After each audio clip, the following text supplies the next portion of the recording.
আসসালামু আলাইকুম। দূরের কাছে সবাইকে মাহফুজা কিচেন বিউটিতে ওয়েলকাম। আশা করি সবাই খুব ভালো আছেন।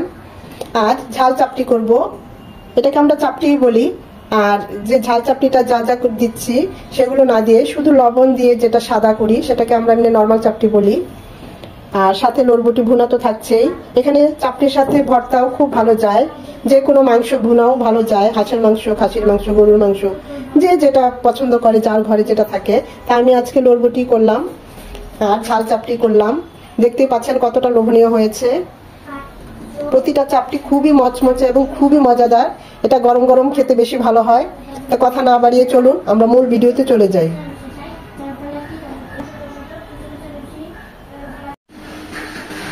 ঝাল চাপটি করব, সেজন্য এখানে 2 কাপ শুকনো চালের গুঁড়ি, এটা কেনা চালের গুঁড়ি নিয়েছি। চালের গুঁড়িটা আমি ছেঁকে নিচ্ছি।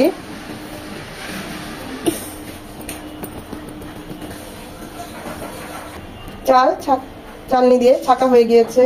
এখন ঝাল চাপটিতে যা যা আমরা দিচ্ছি, একদম মিহি করে পেঁয়াজ কুচি দিচ্ছি, পুদিনা পাতা একদম মিহি করে কুচিয়ে নিয়েছি, ধনে পাতা কুচি, কাঁচামরিচ কুচি, আর লেবুর যে সবুজ অংশটা সেটা নিয়েছি একটা লেবুর। আপনারা চাইলে লেবু পাতাও নিতে পারেন, আমার কাছে পাতা ছিল না আমার হাতের কাছে, তাই আমি এটা নিয়েছি। এটা খুব ভালো কাজ করে।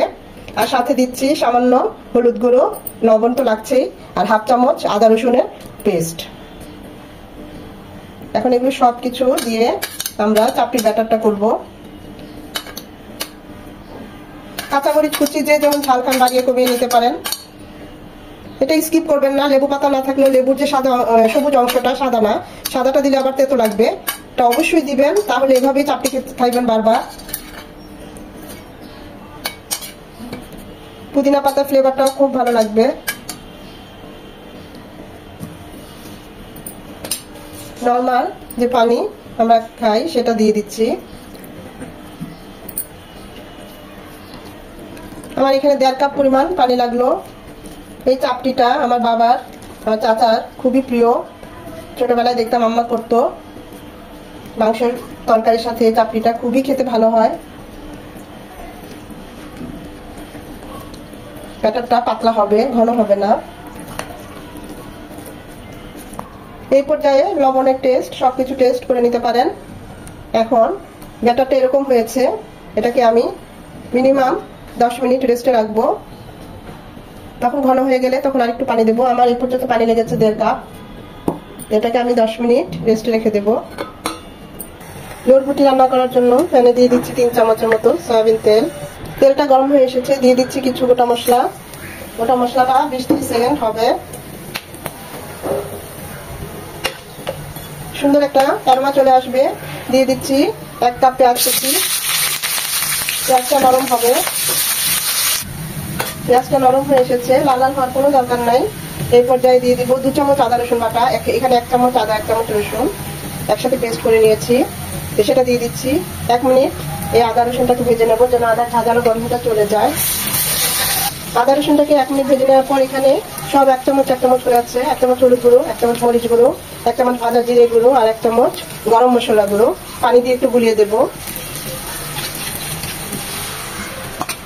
মশলাগুলো খুব ভালোভাবে কষিয়ে নেব। খুব ভালো করে মশলাগুলো কষিয়ে নিতে হবে। এই মশলা কষানো দেখলেই বোঝা যায় যে রান্নাটা কেমন হবে। চাপটির সাথে যে কোনো মাংস, হাঁসের মাংস, মুরগির মাংস, গরুর মাংস, যে কোনো মাংস মানে খুবই ভালো হয়। বিভিন্ন ভর্তা দিয়েও খাওয়া যায় চাপটিটা। আমাদের মশলাটা কষানো হয়ে গিয়েছে। মুরগি, গেদি, গিলা, পাখা সবই নিয়েছি, কলিজা খুব ভালোভাবে ওয়াশ করে নিয়েছি। এখন এগুলো দিয়ে দিচ্ছি।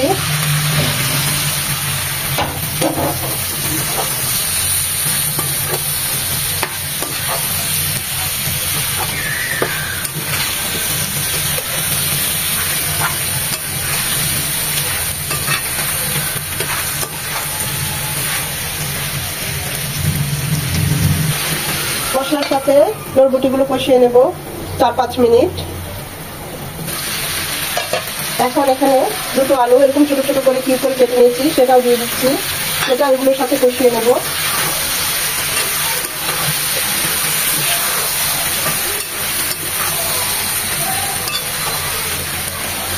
এটাও 3-4 মিনিট কষিয়ে নেব।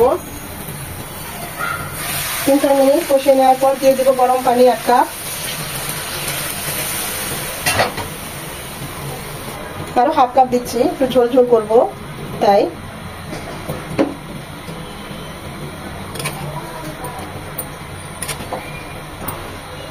দিয়ে দেবো স্বাদ মতো লবণ, লাগলে পরে আবার দেবো 5-6টা আস্ত কাঁচামরিচ।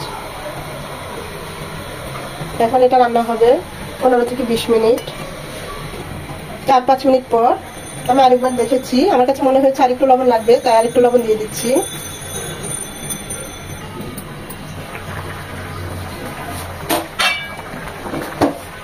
খুব সুন্দর একটা ফ্লেভার চলে এসেছে, মাশাআল্লাহ।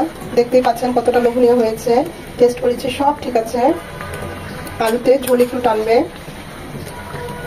আর যেহেতু চাপটি দিয়ে খাবো তাই ঝোলটাও লাগবে। সব সেদ্ধ হয়ে গেছে, এগুলো খুব কচি মুরগির, তাই খুব বেশি সময় লাগে না সেদ্ধ হতে। আলুগুলো সেদ্ধ হয়ে গিয়েছে। এখানে চাইলে আপনারা একটা টমেটো এরকম কিউব করে দিতে পারেন, আমার হাতের কাছে ছিল না তাই টমেটোটা দিতে পারিনি। তো এখন আমি চুলাটা অফ করে দেব। 10 মিনিট পর এখানে আমি আরো কিছুটা পানি দিয়েছি, হাফ কাপ এরকম পাতলা করে নিয়েছি।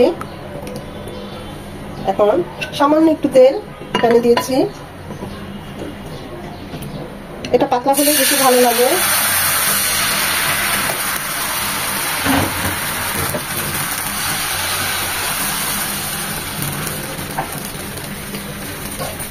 তিন মিনিটের জন্য ঢেকে দেব।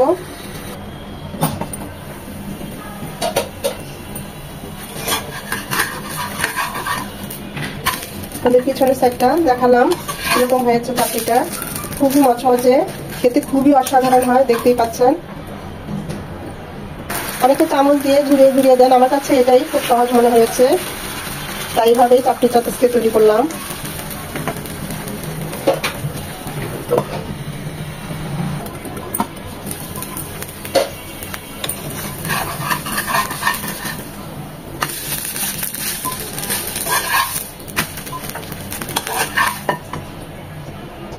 তৈরি হয়ে গেল মজাদার ঝাল চাপটি, সাথে এরকম লড়বটি ভুনা হলে তো আর কোনো কথাই নেই। দেখতেই পাচ্ছেন প্রতিটা চাপটি কত সুন্দর হয়েছে, খেতে অসাধারণ হয় আর খুবই ঝটপটে, খুবই সহজ। অপূর্ব একটা কামড় দিলে ফ্লেভার, লেবুর যে একটা ফ্লেভার, সাথে পুদিনা পাতা, ধনে পাতা, অপূর্ব লাগে। এভাবে একবার হলেও রান্না করবেন, বানিয়ে খাবেন এবং কমেন্ট করে আমাকে জানাবেন কেমন হয়েছে। ভিডিওটা দেখে যদি একটু ভালো লেগে থাকে অবশ্যই একটা লাইক দিবেন, কারণ এই লাইকটা পরবর্তী ভিডিও করতে আমাকে সাহায্য করে।